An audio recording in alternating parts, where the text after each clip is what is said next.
Um, okay, great. So I'm Lauren Church. I'm the interim executive director for MICA, or Michigan Clinicians for Climate Action.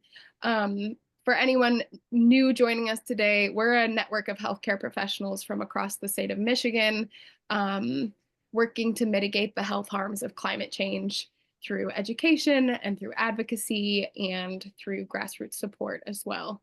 And I think Nyana dropped the link to our contact sheet. So if you're interested in joining us as a member or staying in touch through our newsletter, that information is in the chat, and we'll bring that up again at the end. So yeah, thank you all for joining us. Maybe the last thing I'll add is we're a state affiliate to a national organization called the Medical Society Consortium on Climate and Health. And so if you're joining us from another state, there's likely a health professional organization like us, a sister org in another state. We're happy to connect them with you if that's something you're interested in. So with no further ado, let me introduce Kevin, who we're so grateful to um, have us having us be joining us for this webinar, but also as a practicum student with MICA. It's been awesome to work with Kevin over the last 3 months. He's so inspiring and so devoted and also so creative. So I'm really excited for this webinar. And I'll share a little more about Kevin. Kevin Chadwin Davis is a nationally recognized advocate committed to HIV prevention, harm reduction, and the decriminalization of sex work. His work sits at the intersection of public policy, public health, and justice, and is driven by the belief that everyone deserves access to equitable, affordable, and accessible care. Through both lived experience and grassroots activism, he works to dismantle systematic barriers that deepen health inequities, especially in the face of climate change and political regression. Grounded in his personal mantra, always believe the impossible is possible, Kevin approaches advocacy with a bold vision where health equity is not only possible, but a guarantee. So thank you so much, Kevin, and I'll let you take it away. Oh my gosh. Hi, everybody. It is so nice to see all of you, even though I can't see a thing. I'm very grateful to be here, and thank you, Lauren, for the introduction. If this moment feels bigger than life for me, I've talked about climate change in a lot of my smaller circles, with close friends, colleagues of mine, and the intersection of HIV for many years at this point. And so to get here, to be able to speak to you all about lived experiences of people in Michigan and across the United States when it comes to HIV and climate change and how it impacts their health it feels bigger than life, and it feels that way because it is. And I think after we walk away from this, we're going to walk away with so many tools and so many examples of things that you can do in your respective region. And for people that are here from the state of Michigan, welcome. Hopefully you see yourself in this presentation, and hopefully you do take away some very powerful things from what we're going to talk about.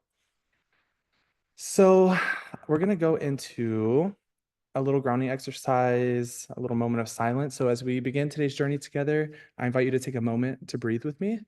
The first visual is a quiet tribute to the element of air. Notice this gentle sway of elephant ears in the wind, the soft, slow movement of white clouds across a wide open sky, the steady spin of windmills turning air into energy, into possibility. And finally, a woman simply breathing, present, whole, and alive. Let's take a moment to breathe in together, deep and gently.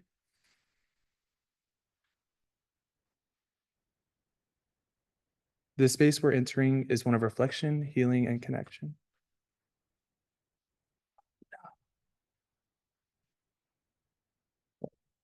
Don't do this to me. Okay. So as we enter into the next slide, can you all see the next slide? I just want to make sure. Okay. We're going to be talking about community agreements. Before we dive in, let's ground ourselves. These community agreements create space for real conversation. Let's honor trust, listen with care, and let go of assumptions. We're here not only to learn, but to grow together. And above all, let's lift each other up.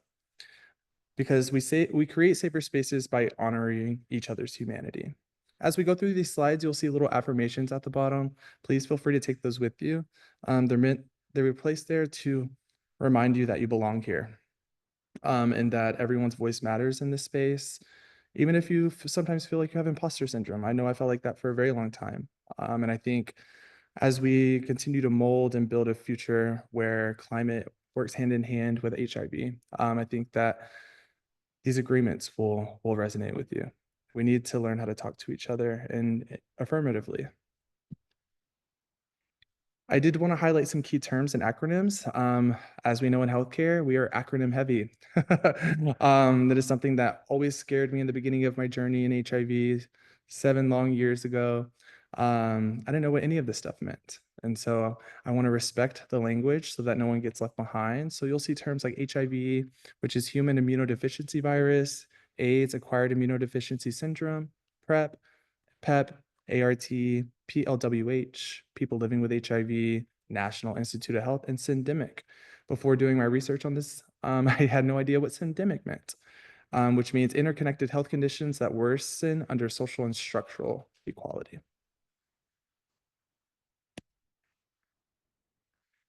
So next, we're going to be talking about some learning objectives. So I'll be covering climate and HIV health disparities. Second, the real-time impact, especially in Michigan. Third, how policy rollbacks are placing communities at risk. And finally, how we can work together across sectors to build equitable systems, because after all, knowledge leads to action and action leads to change. So first question, everybody. What is climate change? How does climate change intersect with HIV? When you hear this, what do you feel? There's no right answer here. I want to hear what comes up for you, whether it be emotional, intellectual, even spiritual. So what is climate change? So take a minute or two to put your answers in the chat. Like I said, no right or wrong answer. We'd love to just know how you feel about it.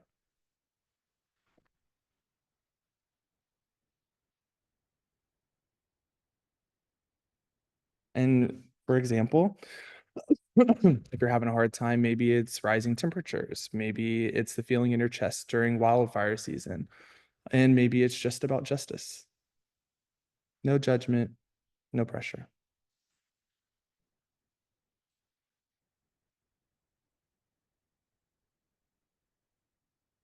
Thank you all. I see the numbers popping up. I appreciate you. I look forward to seeing some responses and discussing them afterwards. So, according to the World Health Organization, climate change refers to the long-term shifts in temperatures and weather patterns, mainly caused by human activities such as the burning of fossil fuels. These changes have wide-ranging impacts on public health, including the social determinants that affect vulnerability to and care for diseases like HIV.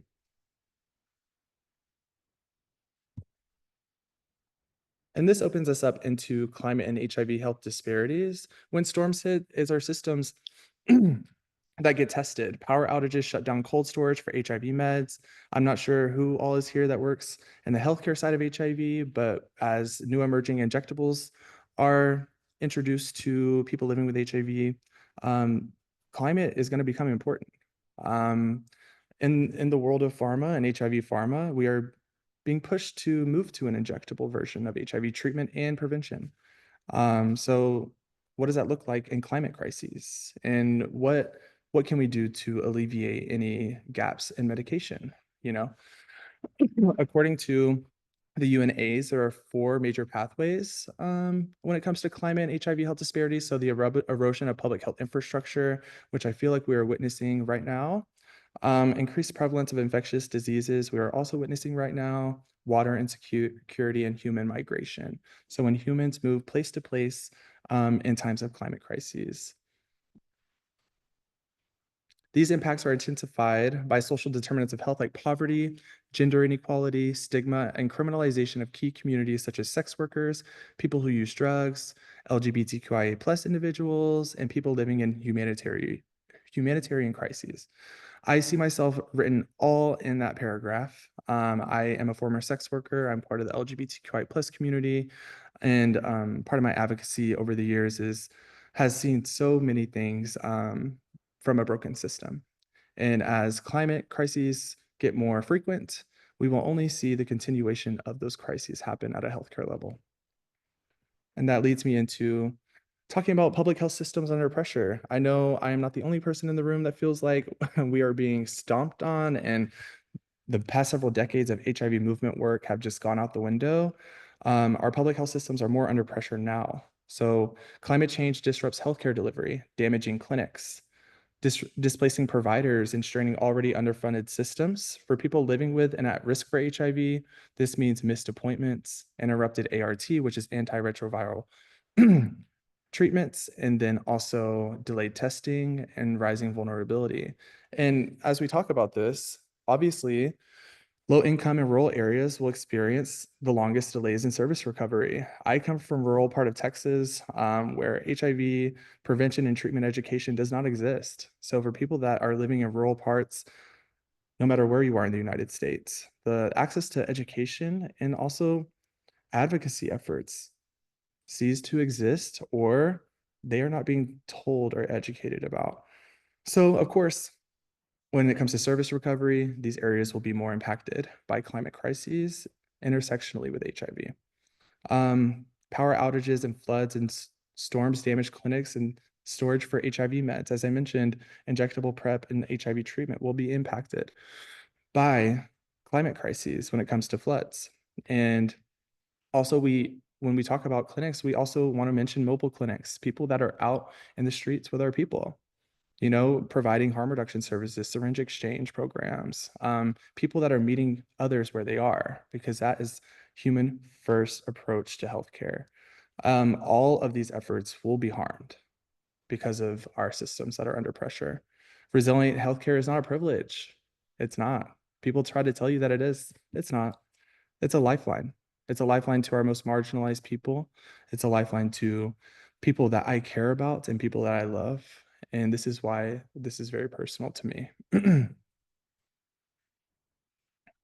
We also want to talk about food insecurity and HIV vulnerability. Most medications that people take require food. Of course, we have medications that have been advanced to not include food, but regardless of those medications, we need to eat. And we need to eat well, and we need to have access to vegetables and fruits and healthy grown items. And of course, because of climate change and climate crises that happen all over the United States, these services get impacted. Um, when it comes to Ryan White services for people living with HIV, food is a service category, nutrition. If those services are disrupted, how will people have access to food? Climate change increases food and water security, directly impacting HIV outcomes. Hunger, malnutrition, dehydration are all effects of climate change. In Michigan, climate is known, or no, in Michigan is known for its farmland. Most of Michigan is rural. There are about 2 to 3 major cities in Michigan, and outside of that, it's rural. It's farmland. It's where you pick your cherries, your apples, people's favorite things across the United States. A lot of that comes from Michigan, and you don't know that.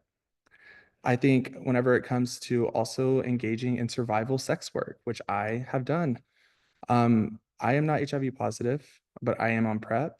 And, when it comes to the decisions I've had to make to survive in the different climates I've lived in, whether it be politically driven climate, I think a lot of the times the stigma and the discrimination I experienced prevented me from receiving the care that I deserve or receiving the access to the education about PrEP because I come from a small rural town in Texas. I think when it comes to all of these intersections, those things are important to discuss. Also, love this. Just gotta go back real fast. No one should have to choose between food and their health. No one. No one. All of these things that we're talking about are our rights.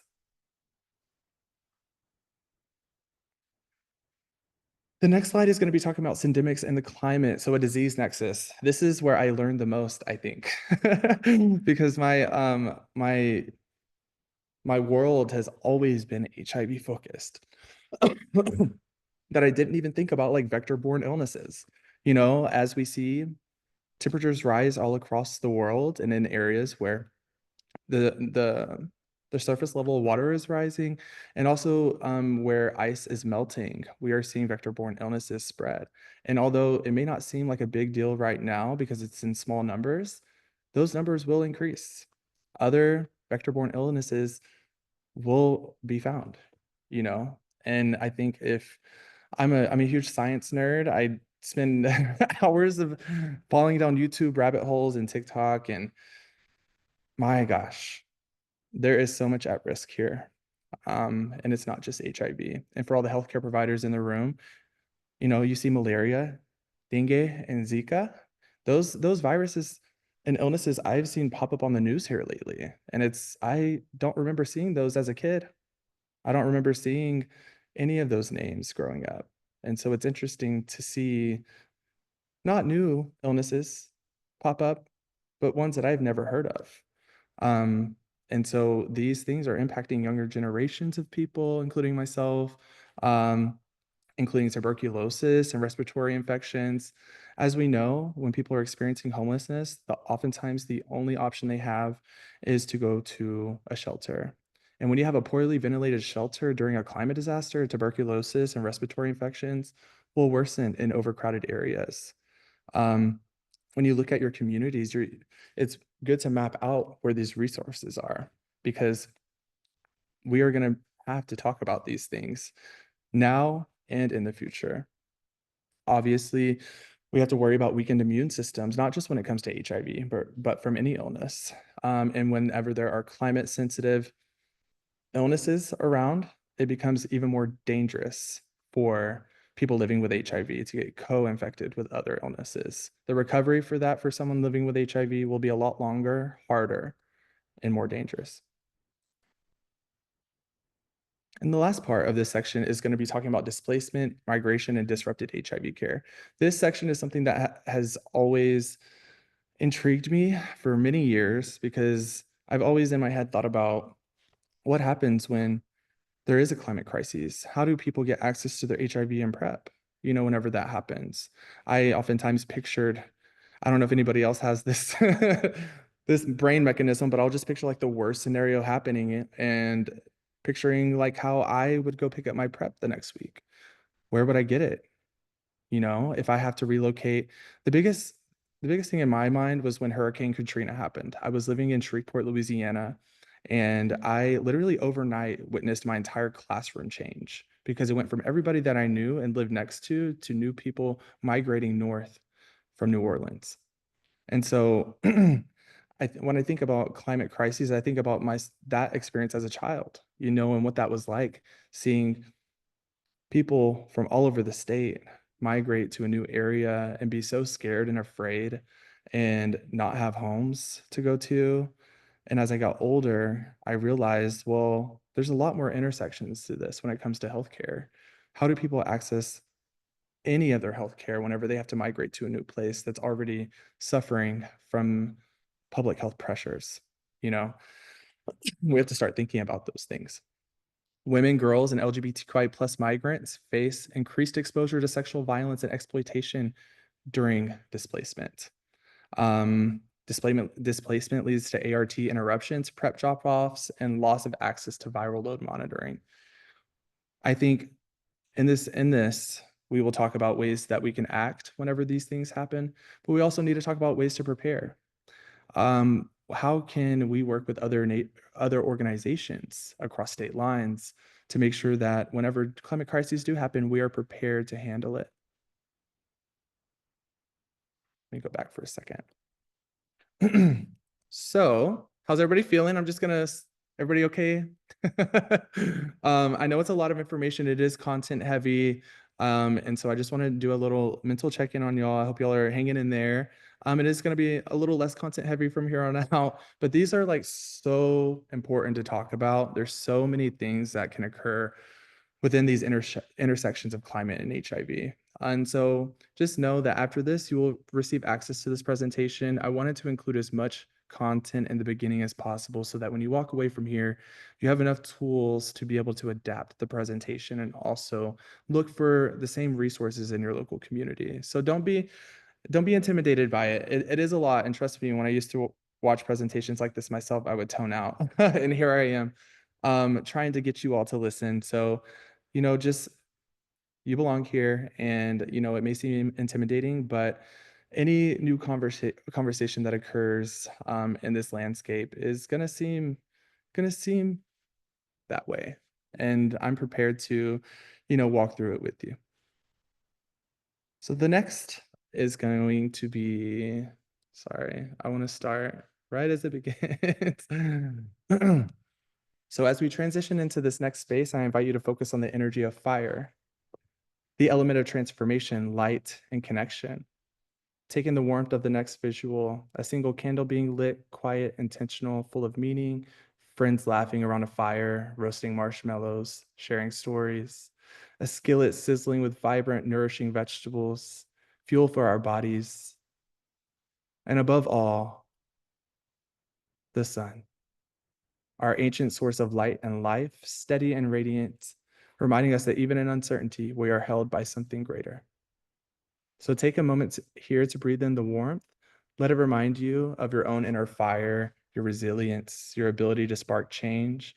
And whether it's the fire that keeps us warm, the fire that feeds us, or the fire that drives our movements of justice, this element lives within each of us. So let's ground ourselves in this flame before we rise into the next part of our journey. So the next step in this presentation is going to be real impacts in Michigan. I am originally from Texas, okay? I'm from Dallas, Texas, my good East Texas boy, okay? And part of the reason I moved to Michigan a year ago, not only because I got an amazing opportunity at Wayne State University through the Lighthouse Scholarship, I fell in love with the state of Michigan. I went to the state of Michigan for the first time 5 years ago, um, under a different role where I was helping HIV pharmacies build access in Detroit. And I think literally the first event I ever went to, I fell in love with the people, the community, and how they made me feel. And it makes me emotional to think about because it really does truly feel full circle to be here. And I think I owe it to the state of Michigan um, for giving me these amazing, incredible people and support. And even in this presentation, I want to show the organizations that have uplifted me, and also the people, because that's what's important. And that's what we take away from all of this, right? We take away our friends, we take away our people that we love, um, and the rest is history. So let's talk about what's happening right here in Michigan. From Detroit to Traverse City, climate events are disrupting infrastructure, increasing health risks, and straining already under-resourced care systems. They aren't abstract threats. They're happening now in our communities. For sex workers, people who use drugs, LGBTQI plus individuals, and migrants, these crises are compounded by stigma, poverty, and criminalization of risky behavior. This section centers real stories from Michigan and beyond, reminding us that while climate disasters are global, their impact is deeply personal. All of you in this meeting should feel personal about this because it's not just HIV that we're talking about here. It's our livelihood, it's our humanity that is at risk of being lost.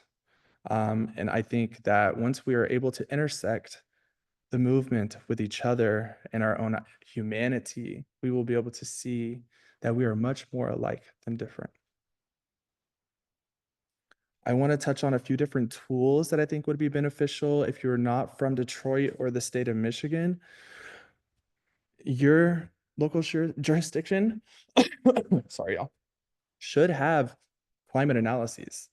Um, And here in this specific map, sourced from Detroit's climate vulnerability analysis, it illustrates neighborhood level exposure to climate related risks. And so what I'm gonna do here is we're gonna be looking at 4 different analyses, okay?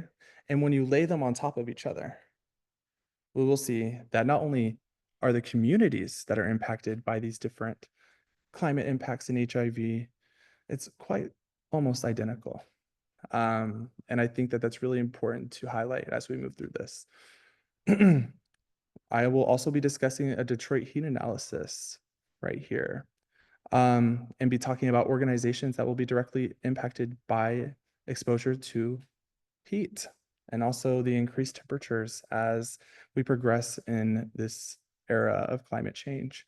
I will also be discussing a Detroit flood analysis, in which this was sourced from Bridge, Michigan, which is a really great source to utilize to get the community voice, and also the representation I see here.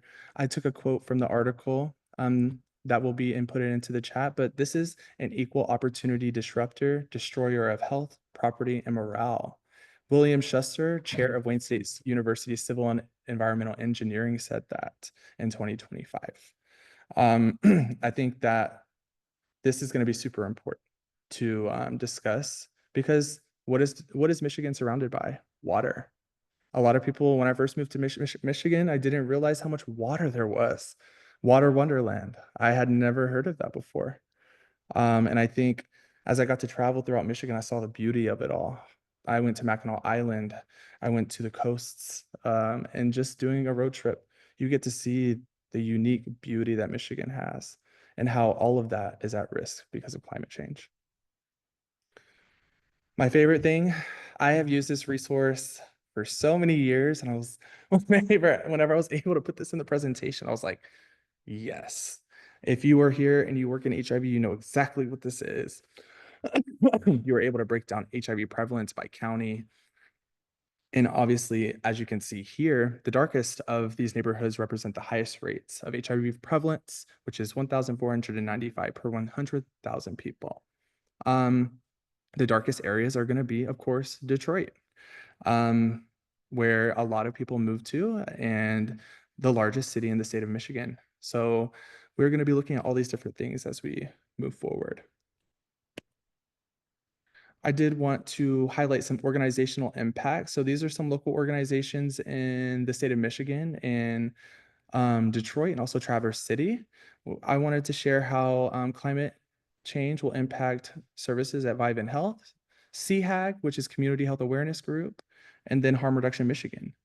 Vivint Health, also previously known as Unified HIV Health and Beyond, and also Harm Reduction Michigan has satellite locations all over the state of Michigan that will be impacted by climate crises. So I wanted to show how these different layers of tools can be utilized to map out agencies in your local jurisdictions that will be impacted by potential climate crises. So the first one I'm going to be talking about is going to be Vivint Health. So I did a climate vulnerability around Vivint Health. And although Vivint Health is not located in these high prevalence and high climate crisis zip codes, they're just adjacent. So when you think about, for example, Vivint Health provides access to HIV care, gender affirming care, syringe exchange, harm reduction, and they have been around for decades of time. They are a legacy organization in Detroit that has helped people heal and stay alive for 40 years. I think whenever we talk about these agencies, although they may not reside in the zip codes that are deemed as impacted, some of them sit right outside of them, and that includes Vivint Health. Vivint Health will be responsible for the brunt of climate change. Whenever these clinics close due to federal funding freezes and because of climate crises like flooding and heat in these zip codes, if other organizations that I'll be discussing in a little bit are impacted, Vivint Health and Unified HIV Health and Beyond will face that reality and will have to overextend their services and labor in case there are power outages, medication loss, and service disruptions. Our organizations, although they already rely on each other, will have to further rely on each other because we can't rely on other people to save us. We have to save ourselves at this point. So many of the neighborhoods Vivint Health supports face compounding risk, extreme heat, underfunded infrastructure, and high HIV burden, making sustained climate resilient care a critical public health issue. The next organization I'm going to be discussing is Community Health Awareness Group, otherwise known as CHAG. So I did a heat vulnerability index over Community Health Awareness Group, and there are two locations that they have a mobile unit. provide harm reduction services in the zip codes that will be most impacted, which are going to be 48209 and 48210. These areas have some of the highest surface temperature and climate vulnerability in the city of Detroit. CHAG provides syringe access, naloxone distribution, which is otherwise known as Narcan, so overdose reversal medication, HIV and HCV, hepatitis testing, and overdose prevention. So these services that helps literally save people's lives will be impacted by climate crises. Whenever it gets too hot, people hide. I have personally been out on an outreach van with a dear friend of mine with Harm Reduction Michigan. And during these key months in Michigan where it's either extremely cold or extremely hot, and I have watched my friend panic over not being able to find her clients anymore. And where are they? Some of them end up in homes and found weeks later dead. Some of them have to relocate completely and they are lost to mobile unit services. The list goes on, you guys. Many of the neighborhoods served by CHAG are designated urban heat islands in Michigan with limited tree cover and increased poverty rates and low vehicle access. If you live in Michigan, yeah, you know you have to have a vehicle to get around. The public transit infrastructure is just not it. Okay. I know when I first moved to Michigan, my car was stolen. Okay. I drove a Challenger. I made the mistake and I had no guidance before I moved to Michigan. Okay. And I didn't have a car for 8 months. I couldn't afford to buy one. And how did that impact my prep care? I had to go to fully remote. I can no longer go to Be Well Medical Center because I needed remote services. You know, when these things happen, services get interrupted. And it's going to be super important that we prepare for those things. Harm Reduction Michigan. I have done a lot of work with Harm Reduction Michigan, and I've seen directly the impact that that work has on people's lives, literally saving and healing people. When I hear Harm Reduction Michigan, I think of a woman. Her name is Mary Proctor, and I met her several weeks ago. She's a sex worker living outside in Detroit. And she says her name just like that. My name is Mary Proctor. And I just can't help but remember how powerful like that made me feel because she knows exactly who she is and she's ready to help and she's ready to get involved. Um, Even despite all the lived realities she has to go through every day of living outside, of having to use her body to make it through the night, use drugs to stay warm. Because that's really what this is. It's survival. And when we're looking at survival of people and services that can be impacted by climate, we're we're at a standstill. You know, I really hope that we can get to a place where this is just an era of time where we have organized and really made change happen, reversed the damage. Harm Reduction Michigan provides access to Narcan, syringe exchange, and HIV and hepatitis testing similar to CHAG. However, Harm Reduction Michigan almost solely relies on mobile units and going and doing outreach in our local city streets. Um, Whenever the streets flood, we are not able to provide services to people. And, you know, whenever it gets too hot, what happens to your tires when you're driving?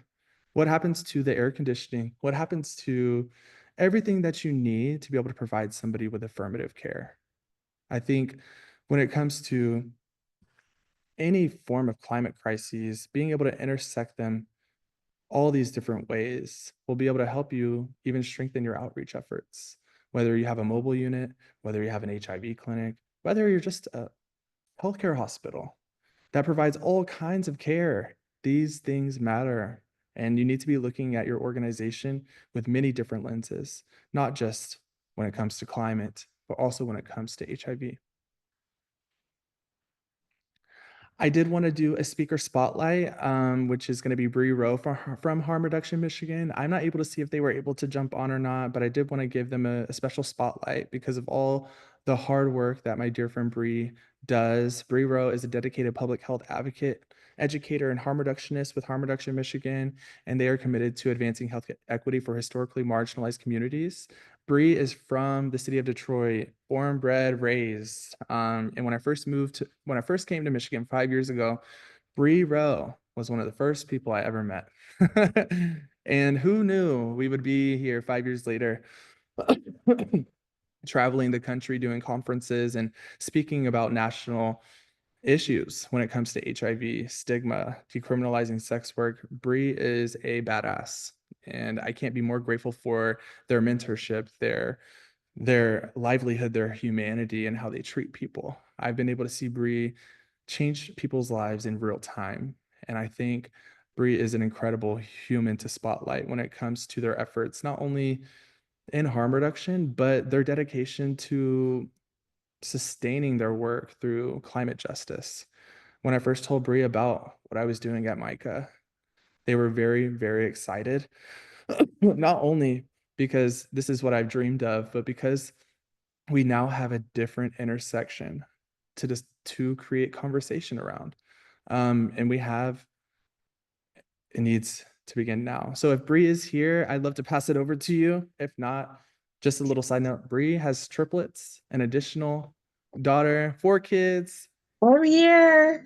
Oh, okay, okay. I'm like, you never know. That's So I a just warning to them that I might have gotten caught up with my triplets and wasn't able to join because that does happen.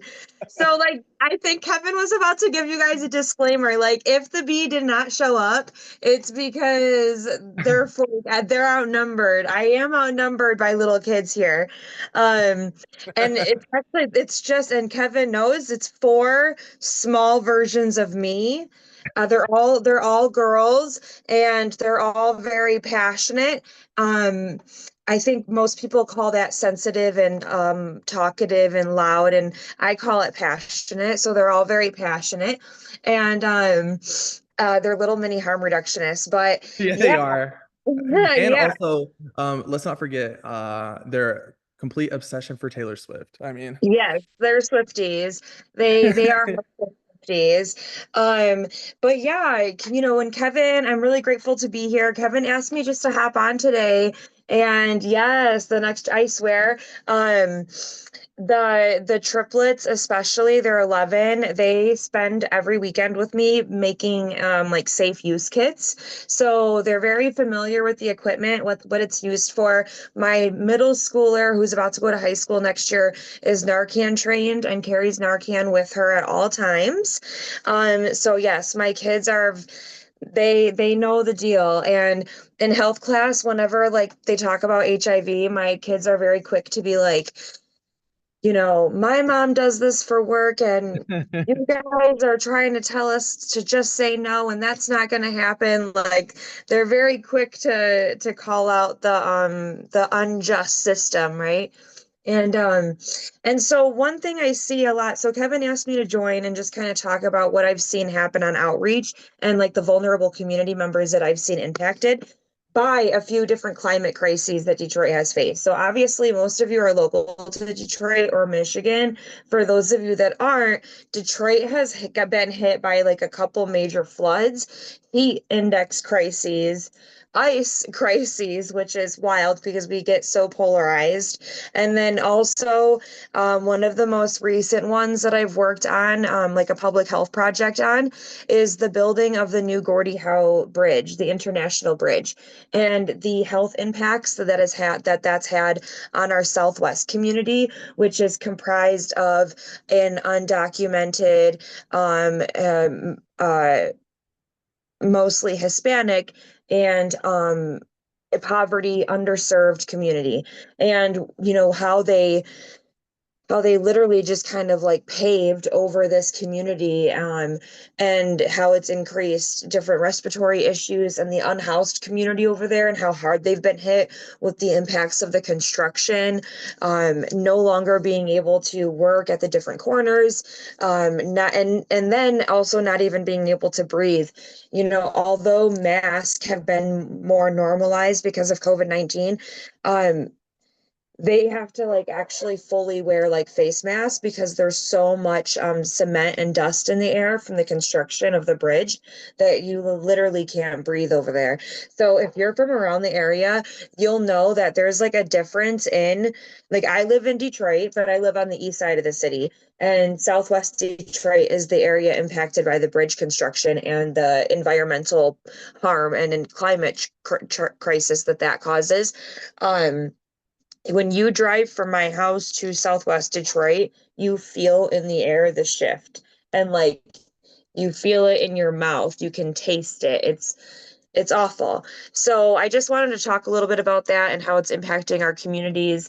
Um, so yeah, Kevin, you take it back from here. Thank you. I appreciate you very much. Sorry, I'm still like a little bit recovering from bronchitis a little bit, so excuse me. But thank you so much, Bree. I love you so much, and I can't be more grateful for your friendship, your mentorship, and everything that we do together. I included Bree because this is very personal to me. Bree has been around when I've experienced some of the hardest times of my life.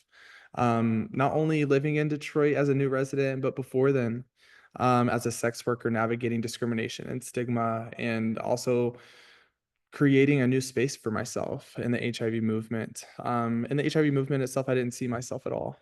And I felt very displaced as an advocate working in the HIV movement because of my lived realities and identities. I think Bree has been instrumental in my affirmation and also my public speaking. I'm not reading any notes right now. This is mind blowing to me. I'm not even reading word for slide, and Bree Rowe is responsible for that. And I just have to give credit where it's due because I wouldn't be where I am as an advocate and as loud as I am without people like Bree. So thank you, Bree. The next element we're going to be centered in is going to be water as we go into our next section. So as we continue the journey through the elements, I invite you to settle into the energy of water, the source of cleansing, flow, and renewal. Take in the richness of this next visual. Bright blue ocean stretching endlessly, powerfully, steady, alive. The Mackinac Bridge connecting the upper and lower regions of Michigan, symbolizing movement, unity, and transition. A woman drinking water surrounded by nature, reminding us of the healing power in something so simple and so essential to humans.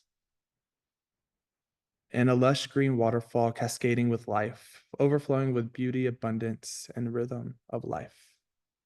Take a moment here to breathe in the softness of water, feel its ability to carry, soothe, and nourish.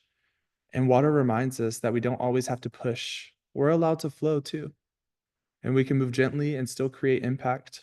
And we can refresh and restore what has happened to our community. The next section is going to be super important because it's our reality right now. It's going to be talking about policy rollbacks.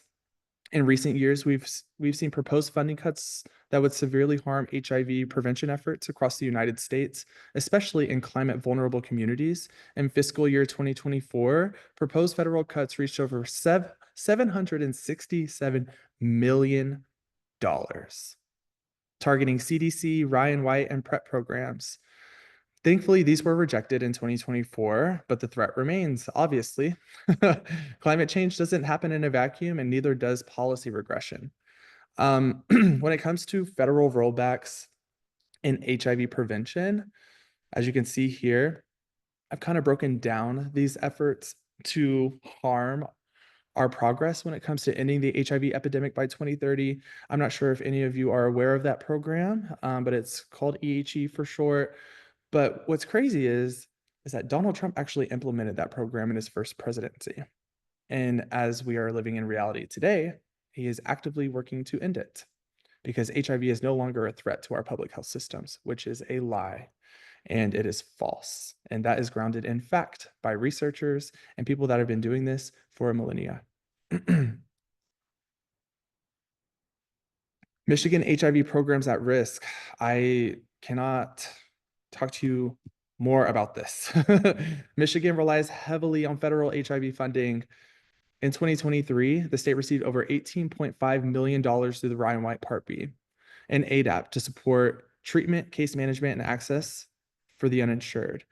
ADAP, otherwise known as MIDAP in Michigan, is the AIDS Drug Assistance Program.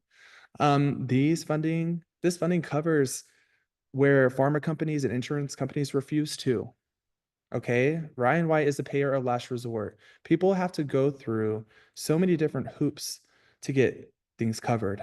And that's before Ryan White even takes a stance in this. You have to go through every single program, every single funding source before you can even enroll in Ryan White. And even when you do, you have to fall beneath a certain percentage of poverty level. So not only does this program force you to stay in poverty to receive it, it's also being severely underfunded and threatened to be cut completely. So Detroit programs like Unified, otherwise known as Vivint, CHAG, and places like Harm Reduction Michigan, to my knowledge, Bree, feel free to go off in the chat, is one of a unique organization that does not necessarily rely on only federal funds. And, in saying that, I suggest if there are any agencies here to look at diversifying your funding from federal. Look at mutual aid. Look at other programs that can support your efforts if your federal funds no longer exist next year. I know people are saying in the spaces I sit in Michigan and the different planning councils, oh, well, we're good for another year. And like they seem okay with that.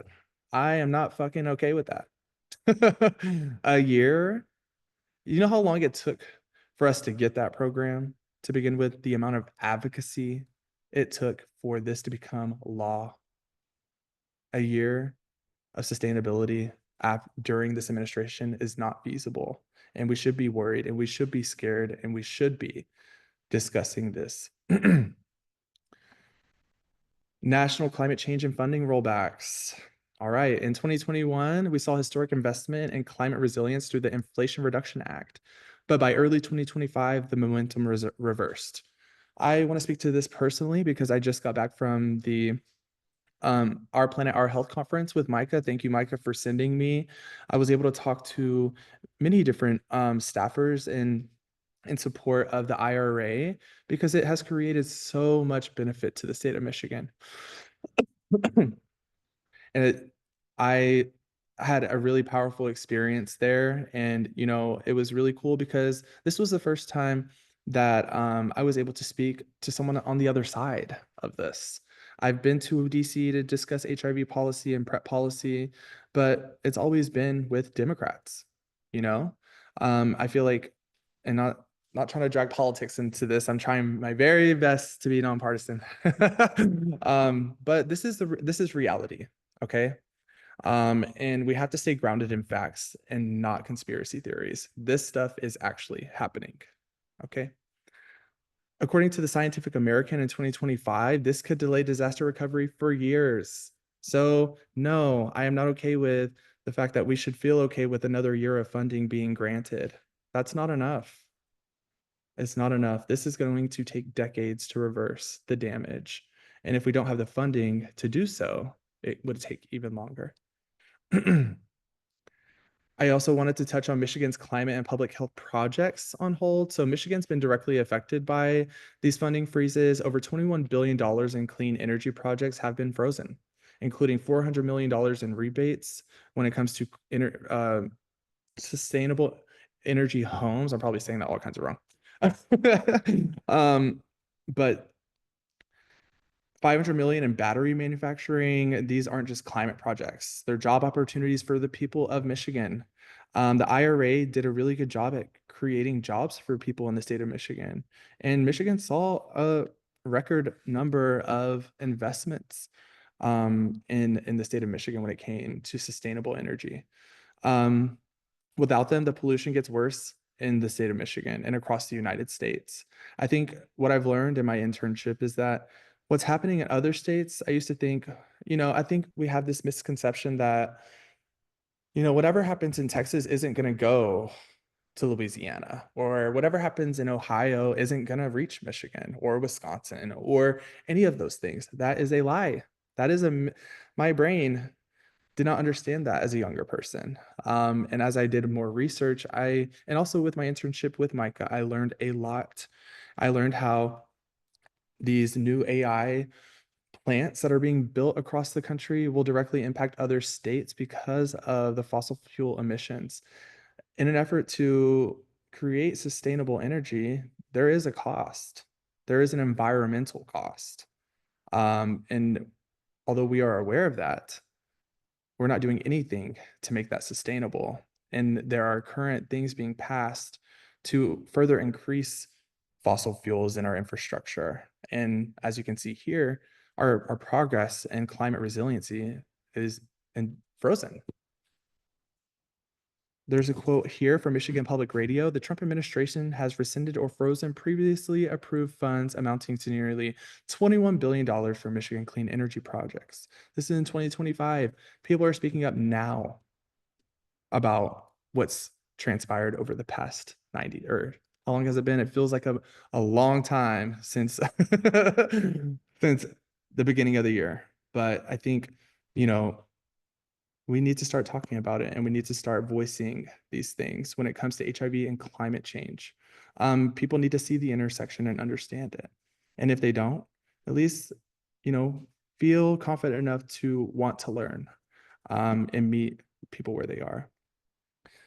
The next few slides are going to be tools that you can use. So I'm a part of a TCA group, and I saw this tracker come through my email a few days ago. So it's the National Institute of Health Grant Tracker. So it tracks grant terminations in 2025. I will go ahead and click into it since we're here, so bear with me. But I do want to show you this. So as you go into this link, you're able to go in and see all terminated grants at the NIH. And as you can see here, you're able to go into different issues and concerns. So trans-related health, race and DEI, gender and LGBTQ, vaccine-related, HIV-related, cancer, Alzheimer's, Columbia University, and so on. What we need to realize is that the current administration is attacking all preventative care, not just HIV prevention. Access to reproductive health is being attacked and has been for many years at this point, since the overturn of Roe v. Wade. All of that can be tracked here. And I think that is an important tool for anybody that's listening or here. If you simply just want to stay up to date, you can click into these. And actually, let me click into one that I noticed right off the bat whenever I click this first. Neighborhood social environment, composition and depression in Latinx communities, terminated. Just like that. It shows you the representative responsible, the congressional district, program office. It shows you so many things. And whether it's expired or terminated, it will also be as you scroll over. So please, I will make sure that you have this tool after this presentation, but I did want to share it with you because I think it's a very valuable. And the next tool is going to be the climate program portal. So I found this in just an effort to better understand how climate impacts different states. Now this, you do have to get verified to get access to this. It actually took me less than 24 hours to get verified. So it is a relatively quick process. So if you are within different states, please, please, please use this tool to figure out what climate projects are happening within your local jurisdictions or your state. For the state of Michigan, this is our snapshot. So $2.9 billion has been awarded to climate programs. 24 programs have been awarded with funding. 149 awards total with 511 projects. Those 511 projects will be impacted by these funding freezes and will impact agencies like Micah, like the one I'm representing today. I think that's really scary to think about because I just got here and I was very excited to hit the ground, and to think that all these agencies that represent each other, whether they're similar or different, the fact that we are now looking at losing all of it is just insane for me to wrap my head around. Let me go backwards really fast. So before we move into our final section, we'll explore local action and what cross-sector collaboration can look like where you are. The next visual brings us into the element of earth, our foundation, our community, and our reminder that real change starts close to home. As you can see here, these are farmlands, um, the importance of infrastructure and lush green fields of crops. You see a person picking a bright red apple, one of Michigan's proudest crops. You also see a woman in a field gently picking and smelling flowers as the wind moves through her hair. We oftentimes forget about these little things that are so powerful. And a young boy playing freely in a grassy field, the sun warming his world. I really felt connected to that visual because it reminded me of when I was a little kid and I had no care in the world. I miss that innocence and I miss that reality sometimes. Well, all the time, really. Life seems so simple then. But for our generations that are being born today, this is going to look very different for them.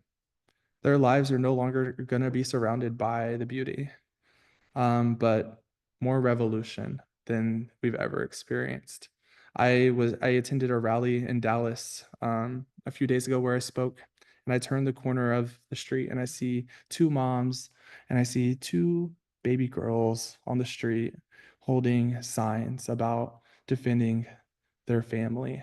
And that really hit close to home for me because I also have two children, two daughters that I helped a queer couple bring to life. And when I see those little girls, I truly am fearful for what they are going to grow up into.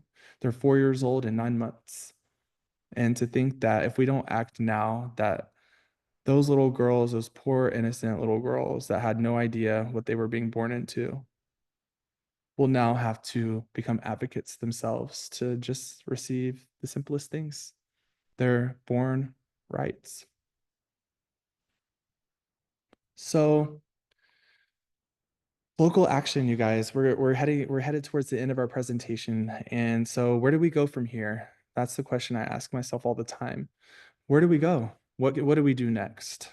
One thing that I've noticed is that there needs to be more local action and cross-sector collaboration. Whenever I thought about climate and HIV, I didn't know where to turn. Thank God there was research that existed, because when I was looking at models to mirror advocacy, it was hard to find. Um, this presentation itself, I received a lot of feedback and a lot of questions way before about like, why are you doing this? Why is it important? I've never put the two together. Why are you doing it now? And, it made me feel like I really do have something to prove, but I really don't. This information has always been there. And these conversations have existed, but in what way and how are they impacting communities locally where you are? I think that's what is going to be super important when it comes to taking anything away from here is what do you do after? Who do you talk to after? And who can you work with after to prevent climate crises impacting HIV care and prevention? So I want to talk into whole of society responses. So this isn't just a theory. UNAIDS and UNDP are urging governments to integrate health and climate responses across sectors. That includes embedding HIV services and disaster response, transportation planning, housing access. Continuity of care depends on cross-sector collaboration and integrated governance. I don't see that happening. And I'd love for anybody to put in the chat if you do see that happening where you live, or even if you don't. I'd love to know where you see it, if you see it. I'd love to have models to look towards whenever we start creating these cross-sector collaborations. These organizations deserve to be uplifted if you know of them, because they're carving a new space that has never been carved before. And it needs to be on a platform so people can learn and heal and educate.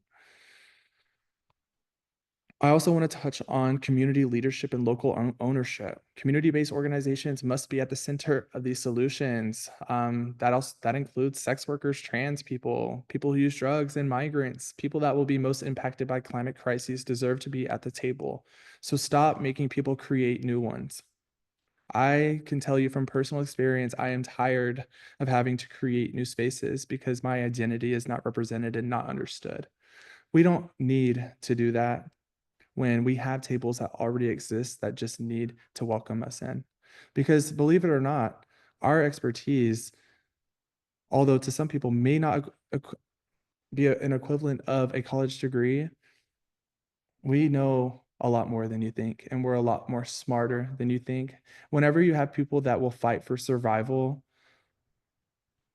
you need to listen to them because they are a force of nature. I also want to discuss like 70% of the world lives under restricted civic space. Isn't that crazy to think about? Like 70% of countries live where civic space is severely restricted, which threaten both care access and public health progress. And also cross movement and building for justice and sustainability. So this is a call to build across movements, whether it be HIV justice, climate justice, racial justice, they're all interconnected. We are all more similar than we think we are. Whether we're addressing HIV stigma, gender-based violence, or environmental racism, our movements are stronger when we act together. We saw this happen decades ago during the ACT UP movement. We all came together to make progress happen. And we are now at a point where those grassroots activism and activists have to do this all over again. Do you understand that? We are at a place in time where we are already tired. And the people that have been doing this for decades have now started to retire, to leave us behind. The historical figures that paved the way for us, we no longer have access to all of their information, their thoughts, their minds.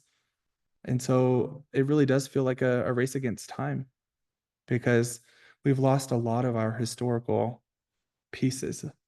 And as climate change increases, we will only continue to exacerbate that. So, especially in communities facing multiple forms of harm, cross-movement work is going to be essential to progress when it comes to climate justice and HIV justice. And last but not least, what can you do? I know a lot of this feels impossible right now. I know it feels like that to me. I sometimes don't even know how I get up in the morning because it feels like the world is weighing down on me so much. And there's so much to worry about, so much to do, not enough time, not enough care in the world from the people that are harming us because they don't understand us. I think this is going to be super important. I've said that a lot, I realized. But I think as far as like things that you can do after this, I want you to take this away with you. I want you to use the tools that I've given you. And whether they are Detroit related or not, look for the ones that exist where you are because they're there. I promise you. I want you to assess the local risks of your community. So as I've done, map overlay between HIV vulnerabilities and environmental threats. Build coalitions. We need more coalitions that focus on HIV and climate justice. I just said, stop making us create new tables. Coalitions are the product of you making us do that. And they are powerful, but we need to unite together as leaders and unite the leaders that work in these movements together so that we can make this change happen. We also need to promote resilient systems. So we need to push for multi-month ART, which means we need to push for the dispensing of many months of HIV treatment medications and prevention during climate disasters and also as preventative measures. I didn't put this in the slide, but we also need to hold pharmaceutical companies accountable for the damage they have done to our communities, whether it be HIV related or climate Unfortunately, pharmaceutical companies are the root of a lot of the problems we have in the United States and across the globe. They have the funding, they have the money, they have the means to support us during these transitions, during this administration. Will they do it? We don't know, but we should hold them accountable. If you are in a city that relies on pharmaceutical companies to give out these 7-day supplies for HIV treatment and prevention, you need to hold them accountable because they have access to the medication in that way. When it comes to Biktarvy, which is an HIV treatment, they throw that stuff out like it's candy to get providers to prescribe medications. They do the same when it comes to Truvada and Descovy, which are HIV prevention medications. Throw it out like candy. You should see the parades. It's insane. So holding pharmaceutical companies accountable for the things that we're about to go through is going to be super important, because if they can kill us, they can pay us. Integrate HIV in climate plans. Oh my gosh, you need to advocate for HIV considerations and local climate adaptation strategies. And you also need to strengthen medication access. You need to plan for medication shortages and hold pharma accountable. Oh, I did put it. Okay. I can't see half the screen. And hold pharma accountable during climate crises. We need to start doing that now. Because I can guarantee you this, many of them are not even considering climate as a social determinant of health. And it is. And most importantly, we need to support youth in this space. And we also need to support BIPOC leaders, our Black and Brown people that are oftentimes left out of the conversation and not given jobs and not given opportunities. And in the world that we live in right now, where diversity is now criminalized and no longer a reality that we had that was super helpful. Without diversity, I would have never gotten my scholarship at Wayne State. Without diversity, I wouldn't be sitting here in front of you. I promise you. So whenever you see the opportunity to hire somebody from lived experience, do it. Stop doing the criminal background checks. We see who our president is. And if you continue to do stuff like that and continue to harm people, there are people that will see you. It's happening in Detroit right now. And from agencies that said that they would protect our trans brothers and sisters and siblings. There's an agency that just fired 4 trans people after 3 weeks ago telling us that they would protect their trans workers. This is happening not only in Detroit, but across the United States. And guess what coverage it's getting? None. So we are at the end of this presentation. I really don't know what time it is. 6:09. I did exactly as I thought I would, 1 hour and 10 minutes.